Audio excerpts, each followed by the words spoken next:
Vamos lá, senhores. Agora nós vamos tratar do título 4 do concurso de agentes. Primeiro eu tenho que conseguir diferenciar. Eu tenho dois tipos de concurso. Eu tenho o concurso necessário e o concurso eventual. Prestem atenção. Quando o concurso é necessário, o próprio tipo penal já exige a pluralidade de agentes. Por exemplo, crime de motim. O tipo penal já fala assim: participarem os militares, ou seja, o tipo penal já exigiu que para a prática do crime existam dois ou mais autores. No concurso eventual, né, o que acontece? Aí o crime pode ser praticado por um só. O homicídio, um só pode praticar. Né? O roubo, um só pode praticar. Mas ele acaba sendo praticado por mais agentes. Tá certo? Esse que é o delito que nós vamos começar a verificar, artigo 53. Vejam bem. Eu quero também fazer uma diferenciação doutrinária para que vocês consigam compreender do autor, coautor e partícipe. Primeiro, eu tenho que conseguir compreender que o autor ou coautor é aquele que tem domínio do fato. Perfeito? Ele pode interromper o crime. Então tá lá o roubo, o camarada é ele que está portando a arma, é ele que vai ameaçar. Ele pode parar a ação, se ele decidir. Então ele é autor ou coautor, porque ele tem o domínio do fato, ele está ali já inserido no tipo penal, no fato propriamente dito, na grave ameaça, na violência, se eu estiver falando do roubo. Perfeito? Então esse é o autor. Quando eu falo em coautor é por quê? Porque é um crime praticado por mais de um autor. Então, autor ou coautor está no mesmo sentido. Tá? Agora, quando eu falo do partícipe, o cidadão que participou da ação, é aquele que, na verdade, não tem o domínio do fato. Vamos colocar aquele cidadão que serve de olheiro para o pessoal praticar o furto ou roubo. Esse, querendo paralisar a ação, ele não consegue. Por quê? Porque ele não está praticando as figuras típicas. Perfeito? Apesar da participação dele ser muito importante. Então, nesse caso, ele é o chamado partícipe. Professor, quer dizer, então, que o coautor tem uma pena maior que o partícipe? Nada disso. Cada um responde na forma ou na sua culpabilidade, pelo que fez, pela importância da sua ação no crime. Tá ok? Mas, doutrinariamente, a gente faz essa diferenciação de nomenclaturas. Tá? Para que exista a questão da coautoria, são necessários alguns requisitos. Primeiro, pluralidade de condutas. Né? Então, eu tenho mais de um autor. Né? Um autor no roubo, por exemplo, ameaça, o outro vai recolhendo dinheiro. Então, tem pluralidade de condutas. Tem mais de um autor praticando as condutas típicas. Relevância causal. Né? Eu tenho que ir olhando a figura, o que aquele cidadão praticou. A conduta dele foi relevante para o crime? Foi. Então, se é relevante, ele também é um coautor, tá ali, né? E a questão do liame subjetivo, que é a vontade, a consciência, né? Todos eles sabem o que eles estão praticando em conjunto, tem o mesmo objetivo, ok? Bom, então a gente pega e fala da coautoria lá, o artigo 53, que traz essa questão desse concurso de agentes, perfeito? Concurso eventual. Aí fala assim, quem de qualquer modo, olha lá, coautor, partícipe, não interessa, concorre para o crime, incide na pena deste. Então, se eu sou olheiro do crime, né, que está sendo praticado, o roubo, e estou dando as informações, eu sou partícipe. Eu incidi em qual crime? No crime de roubo, naquele crime que está sendo praticado, porque eu tenho um objetivo comum, tá? Estou antenado com os autores que estão lá praticando o evento. Perfeito? Veja bem. As circunstâncias e condições pessoais. O que eu tenho que ter em mente?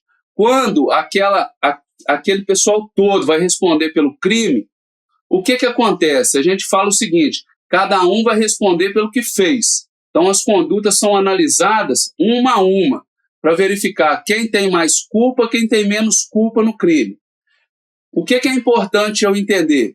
Que as circunstâncias ou condições de caráter pessoal não se comunicam entre aqueles coautores. Então, por exemplo, estou lá com 5 pessoas praticando um roubo, tá certo? só que um é reincidente no crime, perfeito? Um é funcionário público, e assim vai. Essas condições pessoais não se comunicam. Então, se ser reincidente agrava a pena, vai agravar a pena para aquele que é reincidente, não para todos. Porque se eu tenho um primário e um reincidente, o reincidente vai receber uma pena maior, perfeito? Essa condição é pessoal, não se comunica. O que se comunica para todos? As elementares do crime quando existem. Então, a gente deu o exemplo aí, no slide, do peculato. O peculato é um crime que exige o quê? A condição de funcionário público, né? É eu me apropriar, por exemplo, de um bem que está na minha posse. Perfeito, e eu sendo funcionário público.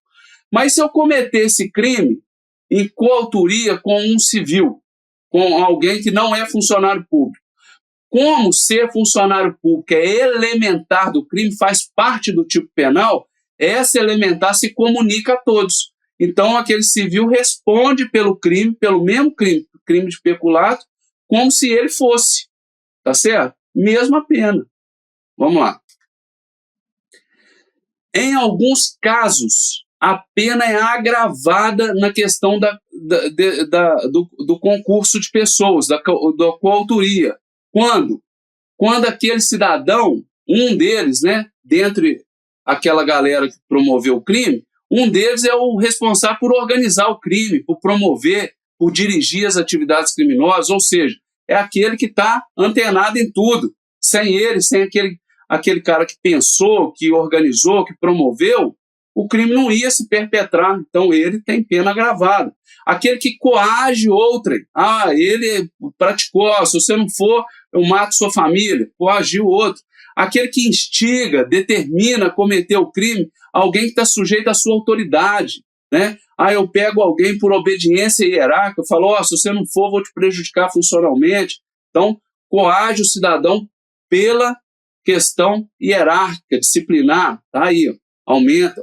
Aquele que executa o crime por conta de grana, por conta de benefícios. Então, ou seja, é aquele crime mercenário que eu viso vantagem econômica, tem aumento de pena.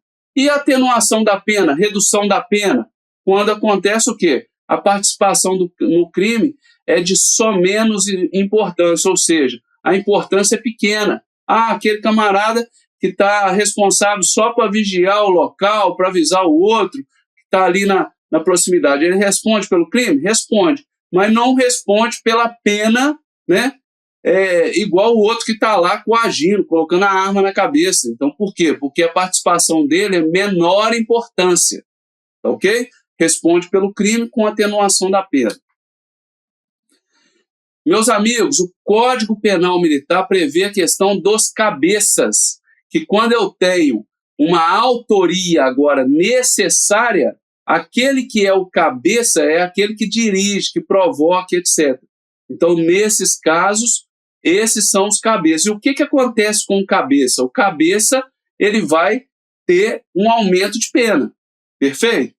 E aí, meus amigos, olha que interessante. O Código faz uma certa distinção agora na questão dos oficiais e fala que quando eu tenho a participação direta do oficial no crime, o oficial, por mais que ele não seja aquele dirigente, aquele que deu a ideia, aquele que promoveu, ele é considerado cabeça.